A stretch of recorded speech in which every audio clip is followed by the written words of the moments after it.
우리는 자연스럽게 성경을 하나님의 말씀으로 받고 있습니다.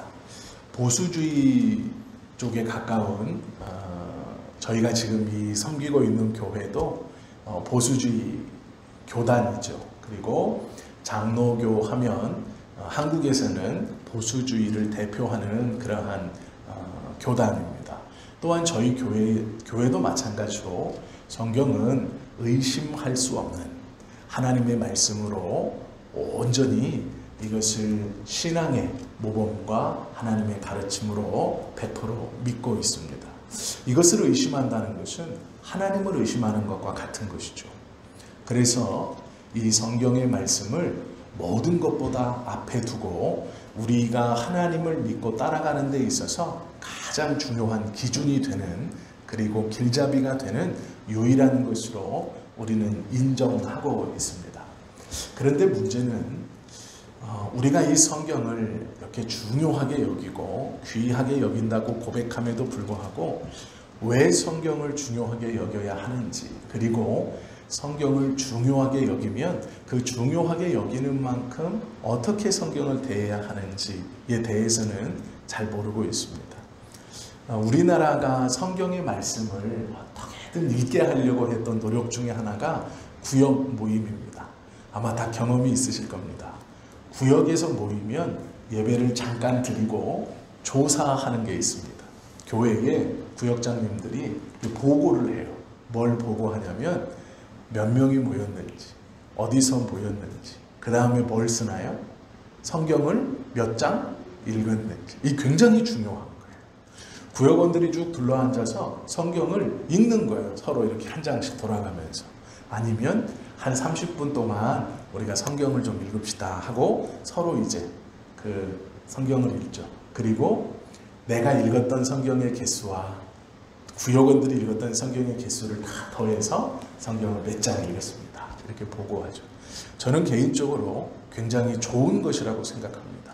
하나님의 말씀을 정확하게 강론해서 듣는 것도 매우 중요하지만 스스로 시간을 내어서 특별히 구역원들끼리 모여서 하나님의 말씀을 읽는다는 것은 그 말씀을 읽고 그 말씀이 내 안에 들어왔을 때 그들이 하는 말은 하나님의 말씀이 없이 하는 말과는 완전히 다른 것이라고 저는 생각합니다. 그래서 조금 고리타분하기도 하고 이건 뭘 꼭 해야 되나 라고 생각할 수도 있지만 성경을 얼마만큼 읽었는지 교회에서 한번 묻는가, 그리고 확인해 보는 것은 굉장히 좋은 일이다 라고 저는 개인적으로 생각합니다. 지금은 좀 그런 모습들이 많이 없어져서 좀 많이 아쉽죠. 그러나 우리는 의심 없이 성경은 하나님의 말씀으로 받고 이 말씀을 무엇보다도 귀하게 여기는 신앙의 기본을 잘 지켜가고 있죠. 마찬가지로 하나님의 영광을 위해서 하나님께 영광 돌리는 삶이 어떠한 삶인가, 또 하나님을 즐거워하는 삶이 어떠한 삶인가, 사람을 만드신 첫 번째의 목적에 부합하는 그 삶을 살기 위해서 하나님께서 우리에게 어떤 것이 나의 영광을 위해서 사는 것이다, 어떻게 하는 것이 나를 즐거워하는 것이다 라는 것은 오로지 이 성경의 말씀에 기록해 놓으셨다라는 것이 두 번째 질문과 답입니다. 하나님께서 우리를 통해 하나님을 알게 하시는 것, 하나님을 영광스럽게 하는 것, 하나님을 기뻐하며 사는 것이 무엇인가, 그것을 알게 하는 것이 성경이다 라고 말씀하십니다. 그러나 이 성경을요 조금 다른 방식으로 대하는 사람들이 있습니다. 첫 번째는 교황주의자들입니다. 이 교황주의자들은 66권인 성경의 말씀을 교회의 권위 아래에 두고 있습니다. 그래서 그들은 성경의 말씀보다 교회의 권위가 더 위에 있습니다.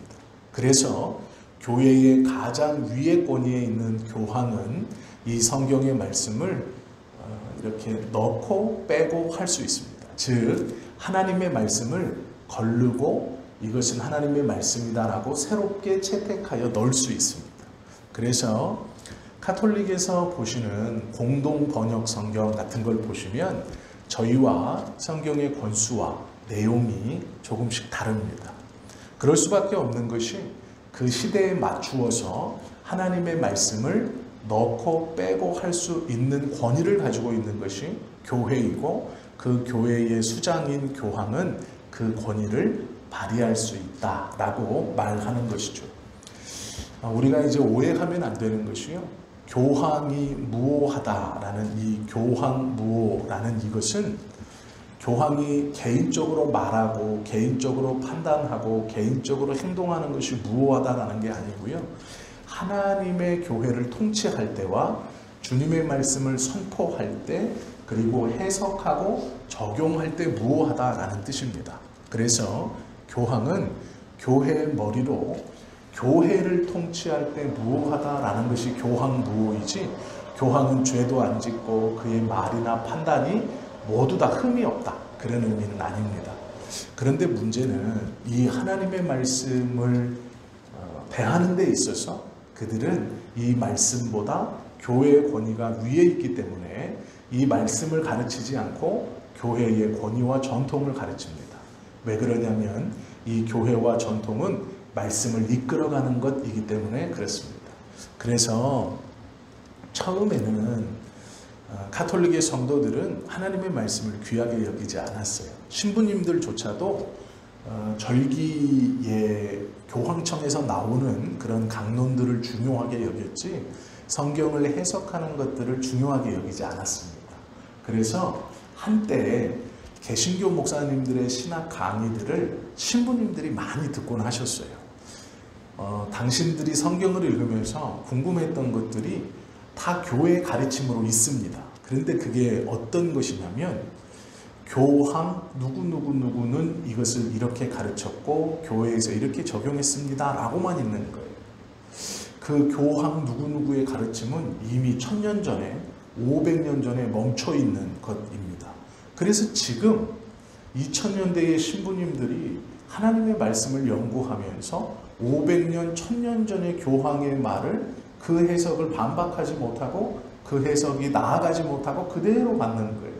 이것은 문제가 있다라고 생각했고, 그래서 그분들이 개혁신학자들의 이 성경의 해석들을 많이 이렇게 듣고 있습니다. 신학교에 가시면요, 신부님들이 이렇게 강의를 들으시는 분들이 종종 있어요. 이 조직신학 쪽에서는 신부님들이 한두 분씩 오셔서 청강도 하시고 또 이렇게 좀 책 같은 것도 추천받아 가시고 이런 분들이 매 학기마다 있습니다. 궁금하셔서 그런 거예요.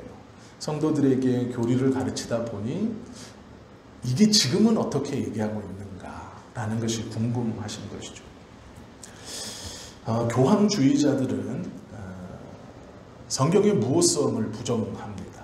성경은 구원받기에 합당한 책이긴 하지만 성경은 교회의 권위의 밑에 있다라고 생각하고 교회는 언제든 이 성경의 말씀을 바로잡을 수 있다라고 생각하는 것이 교황주의자들입니다. 두 번째 잘못된 흐름은 율법 폐기론자들입니다. 이것은 좁게는 율법을 하나님이 다 폐했다라고 주장하는 것뿐 아니라 좀 넓게는 구약의 말씀은 성경이 아니다라고 보는 거예요. 목사님들이 대놓고 얘기하진 않지만요, 구약의 말씀을 거의 설교하지 않는 목회자들이 많이 있습니다. 즉 구약의 말씀은 이스라엘의 역사지 하나님께서 우리에게 주신 것이 아니다. 그래서 예수님 이후부터가 우리들에게 주신 말씀이고 예수님 이전은 다 예수님께서 폐하신 것이다 라고 주장하는 것이죠. 그래서 대표적인 분들이 헌금을 폐했다라는 겁니다. 그리고 한 발 더 나아가면 교회를 폐하셨다, 예배를 폐했다라고 말합니다. 이 사람들의 주장은 이것이에요. 율법이 폐해졌으니 지금 우리가 드려지는 11조 이런 것들은 예수님이 다 폐했다. 그래서 교회에서는 11조를 내지 않아도 됩니다. 이렇게 말해요. 듣기 좋은 말 같지만 예수님은 헌금에 대해서 내가 가진 모든 것을 하나님께 드리고 나를 따르라 하고 말씀하셨지 아무것도 두지 않아도 된다라고 말씀하시지 않았어요. 너의 마음에 여인을 보고 음욕을 품으면 간음한 것과 같다. 형제를 보고 나가라 하는 자는 조롱하는 자는 살인한 자다 라고 말씀하셨어요. 전부 드리는 것을 원하셨던 것이 예수님이지 일정 부분을 드리는 것을 원하셨던 것이 예수님이 아니에요. 그러므로 이 율법 폐기론자들이 주장하는 헌금에 대한 없앴다라는 것은 자신들이 드리기 싫은 거예요. 그 마음에 그 신앙이 없는 거예요. 우리는 하나님께 드려지는 예물이요 율법으로 드리는 게 아닙니다. 이걸 드려서 복을 받겠습니다가 아니에요. 우리의 신앙의 고백으로 드리는 겁니다. 나의 모든 것이 예수님의 말씀처럼 다 예수님 겁니다. 그래서 그 표로 일정 부분을 떼어서 드리는 것이죠. 그게 어떤 이에겐 10분의 1일 수 있고 어떤 이에겐 10분의 1이 되지 못할 수 있고 어떤 이에게는 10분의 1이 넘을 수도 있어요. 그러나 모든 것은 신앙의 고백으로 드리는 거예요. 이것은 율법으로 드리는 것과는 다른 것이죠. 교회도 마찬가지입니다. 교회도 이 율법 폐기론자들은 하나님이 언제 이 건물들을 원하셨느냐, 이 화려한 건물들을 다 없애라. 신앙은 개인이 하는 것이기 때문에 우리가 각자의 자리에서 신앙을 잘 지켜가면 된다라고 말해요. 그래서 교회가 필요 없다라고 말합니다.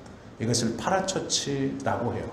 한국에서 약 10몇 년, 20년 정도 전에 파라처치 운동이 유행했었습니다. 그러면서 막 생긴 게 뭐냐면 선교단체예요. 우리는 어떤 교회의 건물을 추구하지 않습니다. 그러나 하나님을 믿는 청년들이 모여서 뜨겁게 예배하고 뜨겁게 기도하고 흩어지는 겁니다. 나중에 이 선교단체는요, 처음에는 교회를 위해서 생긴 거였어요. 주중에 교회에서 떠나 있는 청년들을 대학에서, 캠퍼스에서, 직장에서 잘, 신우에도 마찬가지고 믿음으로 잘 신앙적으로 살 수 있게 하다가 또 예배드리는 온전한 예배 공동체로 다시 돌려보내는 역할이었어요. 그런데 이게 10년, 15년 지나다 보니까 자기들 스스로 주일에 예배드리기 시작했고 주일에 행사를 갖습니다. 그래서 교회를 떠나게 만들어요. 이곳에 뜨거움이 있고 성령의 임재가 있는 거죠. 그러다 보니까 어떤 일이 생기냐면 목회자가 아닌 청년 간사들이 말씀을 전하기 시작하고 그들끼리 기도하면서 서로가 서로를 안수하고 이런 부작용들이 나오게 되죠. 그리고 나서 나중에는 자기들끼리 세례도 줬어요.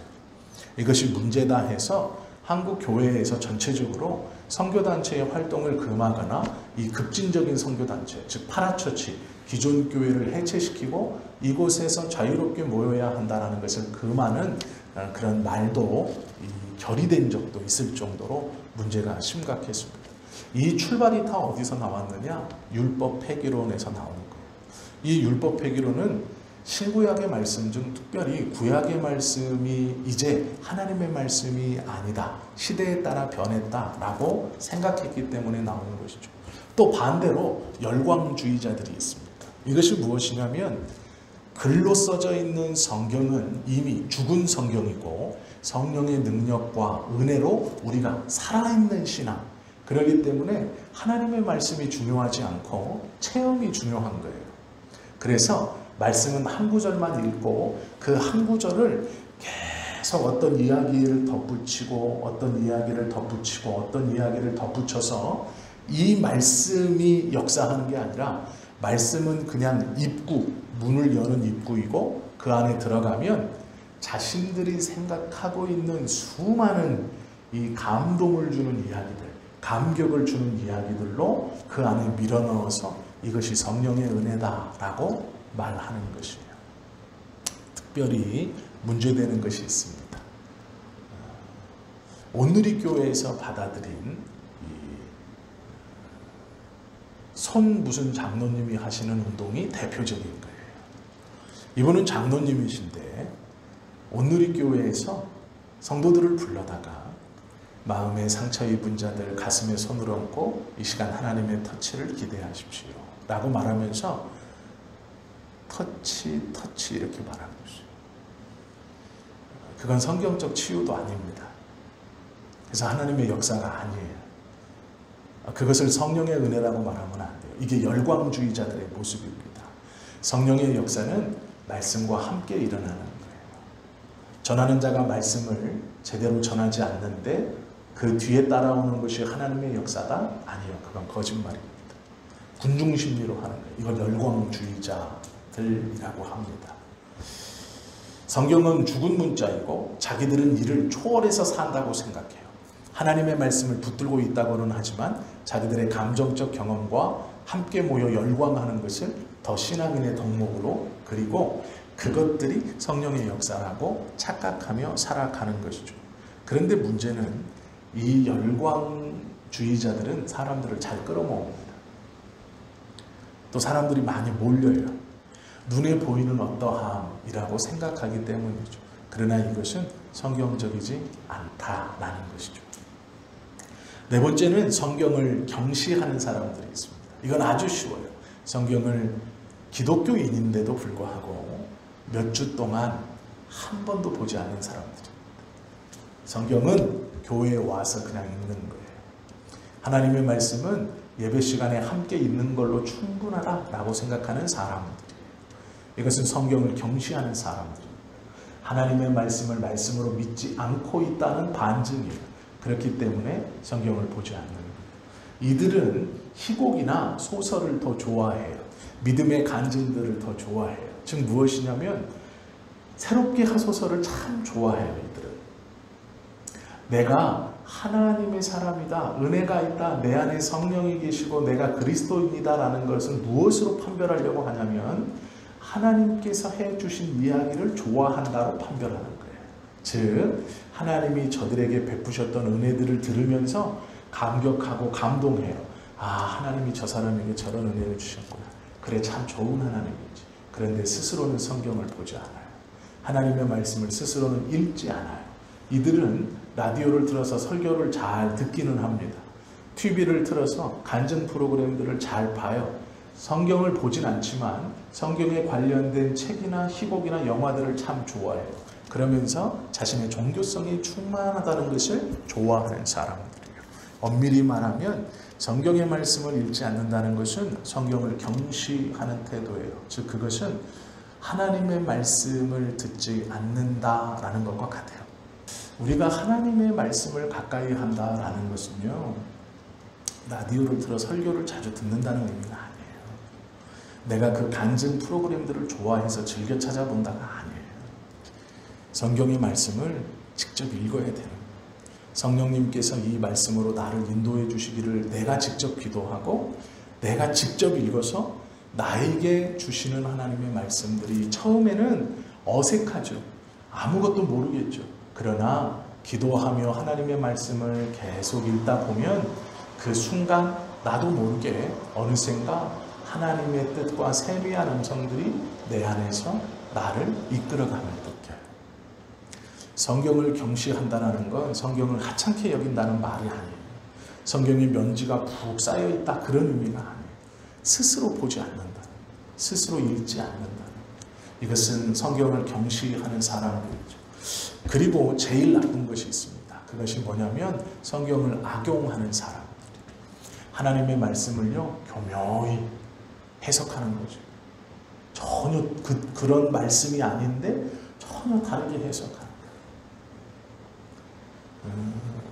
저희 총회에도 그런 분들이 있어요. 좋지 않은 얘기지만 저희 총회에 부흥사회가 세 군데가 있습니다.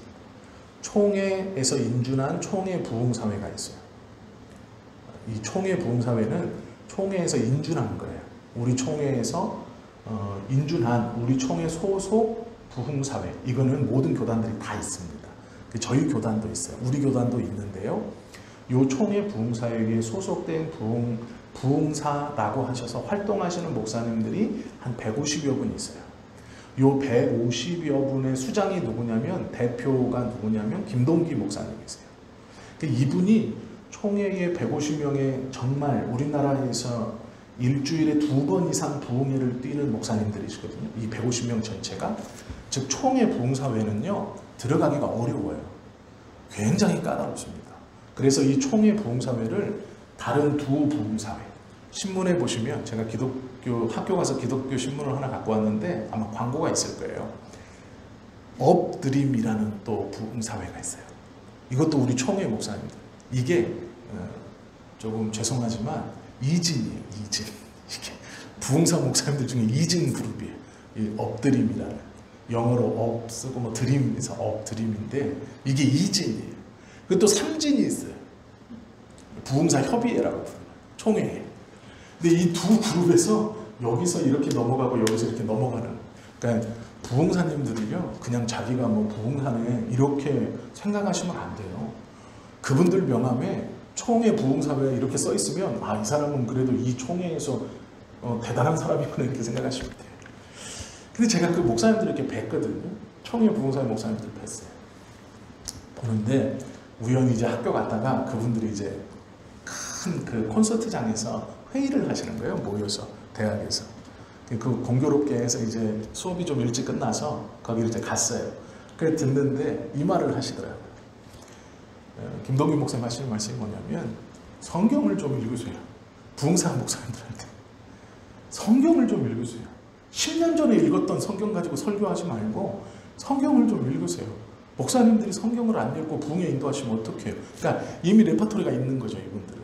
그러니까 그것만 반복한다. 성경을 안 본다는 거예요. 그리고 예화에 집착하지 말라. 무슨 은혜로운 예화를 A 목사님이 하면 조금 지나면 B 목사님, C 목사님이 하고 있대. 그렇게 좀 하지 마시라고 막 그러더라고요. 그래서 좀 맞는 말씀이다 라고 제가 생각을 했습니다. 제가 그걸 이렇게 목사님들이 이렇게 삼진 부흥사, 이진 부흥사, 일진 부흥사 이거 보고 야, 참 다른 데 눈 돌리면 또 이렇게 되는구나 라는 생각도 해보았는데요. 이건 성경을 악용하는 사람들이에요. 이 부흥사님들이 그렇다는 게 아니에요. 성경을 악용하는 사람들은요, 자신의 생각이나 어떤 목표를 이루기 위해서 성경의 말씀을 가지고 전혀 성경적이지 않은 해석과 그 판단을 가지고 가르치고 있는 거예요. 베드로후서 3장 16절은 무식한 자들이라고 말해요. 이들을 가리켜. 그리고 굳세지 못한 자들. 그리고 그들이 범하는 잘못이 뭐냐면 다른 성경과 같이 그것도 억지로 풀다가 스스로 멸망에 이른다 라고 말해요. 하나님의 말씀을 가지고 하나님의 말씀 그대로 전하는 것이 아니라 자신의 어떠한 것을 이루기 위해서, 관철시키기 위해서 주님의 말씀을 이용하는 사람들은 결국 스스로 멸망에 이르는 거예요. 하나님이 멸망시키시는 게 아니에요. 하나님께서 그에게 얼굴을 가리셨다는 것이기 때문에 회복할 수 없죠. 우리가 제일 많이 경계해야 되는 거예요. 성경을 자의적으로 풀거나 자기의 어떠함을 이루기 위해서 성경의 말씀을 끌어가는 것은 잘못된 것입니다. 그러면 우리는 이 교황주의자들이나 율법 폐기론자들이나 열광주의자들이나 성경을 경시하는 사람들이나 성경을 악용하는 사람들이 아니에요. 우리는 이런 사람들이 아니에요. 아니, 안 되려고 하죠. 그래서 하나님의 말씀을 하나님의 말씀으로 존중하며 하나님의 뜻대로 살고 싶어 해요. 그러면 하나님의 말씀을 하나님의 말씀으로 우리가 이 성경을 받을 때 드러나는 우리의 삶의 모습이 있어요. 첫 번째는 성경을 연구해야 하는 거예요. 성경을 연구하는 것은요, 어려운 것이 아니에요. 성경을 읽어야 되는 거예요. 성경을 읽는다는 것은요, 순서가 있어요. 먼저는 시간을 내가 30분까지, 지금부터 30분까지 성경을 읽어야지. 아니요, 그러실 필요 없어요. 그렇게 하실 필요 없어요. 순서는 뭐냐면 성경을 읽기 전에 해야 되는 것과 성경을 읽은 다음에 해야 되는 것만 지키면 돼요. 성경을 읽기 전에는 성령님, 이 성경의 말씀을 잘 깨닫도록 지혜를 주십시오 라고 기도하고 성경을 읽으면 되고요. 또 성경을 읽은 후에는 성령님, 이 성경의 말씀을 잘 지켜갈 수 있도록 은혜를 주십시오 하면 되는 거예요. 그런데 우리는 읽기 전에도 기도하고 읽은 후에도 기도하는데 그 기도함이 좀 다르죠. 이 성경의 복이 내게 임하기를 하나님 원합니다 라고 기도하든지 아니면 다르게 기도하는 거예요. 그러나 하나님의 말씀을 연구한다는 것은 성령께서 이 말씀을 깨달을 수 있는 지혜와 성경을 읽은 후에 실천할 수 있는 은혜를 달라고 기도하시면 되는 거예요. 이것이 성경을 연구한다라는 것이거든요. 성경은 열린 책이라고 말해요. 누구든지 읽을 수 있고 성령께서는 그 읽는 자에게 하나님의 말씀과 뜻을 잘 깨닫게 해주세요. 그래서 성경은 우리가 귀하게 여기면 여길수록 또 우리를 또한 귀하게 여겨주세요.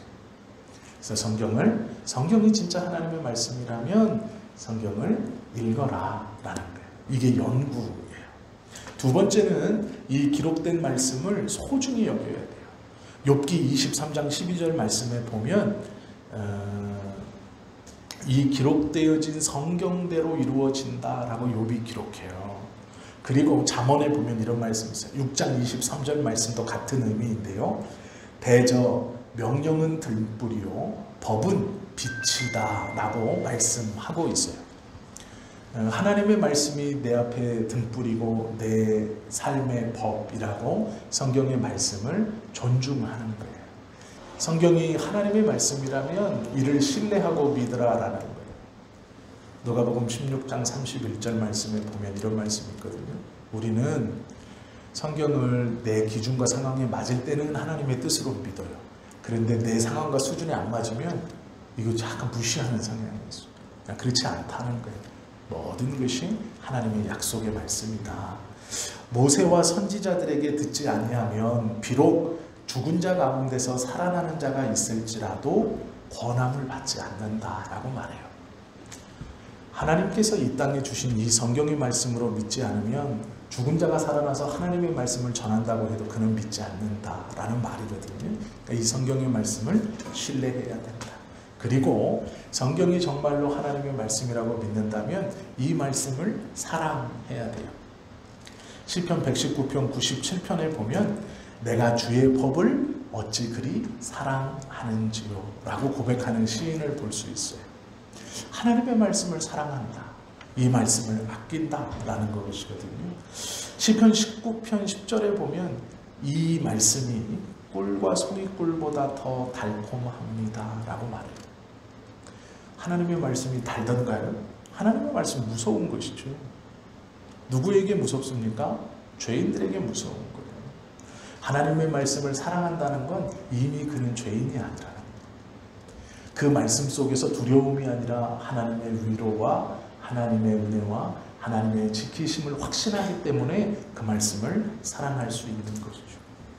다섯 번째는 성경과 일치하는 삶을 살아야 한다라는 거예요. 말씀과 일치하는 삶. 말씀이 명령하는 것을 실천하고 순종하는 것은 하나님의 말씀을 하나님의 말씀으로 여기는 가장 좋은 삶의 방식입니다. 시편 86편 11절 말씀에 이렇게 기록되어 있어요. 내가 주의 진리에 행하오리니 말씀을 나의 생활의 규정을 인도하는 자가 되게 해 주십시오. 이 말은 내가 진리의 말씀을 지키면서 삽니다 하나님. 그러니 이 말씀이 나의 삶의 규범과 기준이 되게 해 주십시오 라고 하나님께 기도하는 것이죠. 여섯 번째는 성경을 위해 싸우라 예요. 잠언에 보면 훈계를 굳게 잡아 놓치지 말고 지키라. 이것이 내 생명이다 라고 권해요. 하나님의 말씀을 앞에 이 다섯 가지의 사람들처럼 교묘하게 권위를 떨어뜨리고 자신의 상황과 형편과 자기의 목적에 맞게 바꾸는 사람들이 있어요. 그들과 싸워야 된다고 말씀해요. 이 싸움은요, 넓게는 저들과의 싸움이지만 가깝게는 나와의 싸움이에요. 내가 원하는 대로 하나님의 말씀을 변개시키고 싶고 핑계대고 싶고 그것을 조금 바꾸어서 나에게는 이렇게 적용해야지라고 하는 그것을 그렇게 하지 않기 위해 싸우는 거예요. 말씀을 붙들고 지켜가는 것이죠. 성경을 하나님의 말씀으로 생각하는 일곱 번째는 그 말씀을 주신 하나님께 감사하는 거예요. 결국은 하나님의 말씀이기 때문에 이 말씀을 우리에게 주신 하나님을 감사하고 하나님을 기억할 수 있는 것이 성경을 하나님의 말씀으로 붙드는 사람의 삶의 모습이 되어야 합니다. 마지막은요, 하나님의 말씀에 특별한 은혜를 경험할 수 있어야 됩니다. 다윗은 시편에서 주의 말씀이 나를 살리셨습니다. 이렇게 고백해요. 힘들고 어려울 때 하나님의 그 말씀과 위로가 자신을 살게 하셨다. 라는 말씀에 대한 경험이고 하나님의 은혜예요. 우리가 하나님의 말씀을, 이 성경을 하나님의 말씀으로 믿는다면 소중히 여기고 귀히 여기고 생활 가운데 지켜가야 하고 그 말씀을 붙들고 싸워서 지켜가며 이겨 나아가야 하고 결국 이 말씀을 주신 하나님께 감사하고 그 말씀의 은혜들을 경험하며 살아가는 것이 하나님의 말씀을 말씀으로 붙들고 살아가는 자의 삶의 모습인 것입니다. 길게 말했지만 어렵지 않아요. 하나님의 말씀을 읽고 그 말씀을 기억하려고 노력하고 그 말씀대로 살아가려고 기도하면 되는 거예요. 그리고 그 말씀대로 살아갈 때 하나님께서 주시는 은혜에 민감하게 반응할 수 있는 삶을 살아갈 수 있다라는 것이죠. 성경은 하나님의 말씀이죠. 우리 중에 어떤 누구도 그것을 부정하지 않습니다. 그걸 부정한다면 교회의 이론이라고 말할 수 없죠. 우리는 모두 이 하나님의 말씀을 하나님의 말씀으로 귀한 것으로 성경을 받죠. 그렇다면 읽어야 돼요. 스스로 읽어야 돼요. 다짐하지만 읽지 못하면 그 읽지 못함을 또 다짐해서 읽어야 돼요. 어떻게든지 하나님의 말씀은 스스로 읽어야 돼요.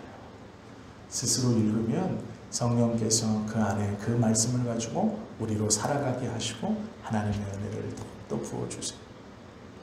성경은 거부할 수 없는 지혜이며 성령께서 일하시는 통로이며 길이에요. 성령의 은혜를 누리고 싶으면 그 길이자 통로인 성경의 말씀을 우리의 삶에서 떼놓지 않으면 됩니다. 이것이 하나님의 은혜를 받는 가장 빠른 길이고 가장 정확한 길이에요. 그래서 오늘 이 시간 이후로 하나님의 말씀을 부지런히 읽으시는, 듣는 것도 말고요, 읽는 그런 저한 여러분들이 되시고 또 그 읽음 속에 하나님의 은혜가 우리의 삶에 넘쳐나게 될 줄로 믿고 또 그 은혜를 주시는 하나님께 감사하며 살아가시는 우리 모두가 되시기를 예수님의 이름으로 축원합니다. 기도하겠습니다.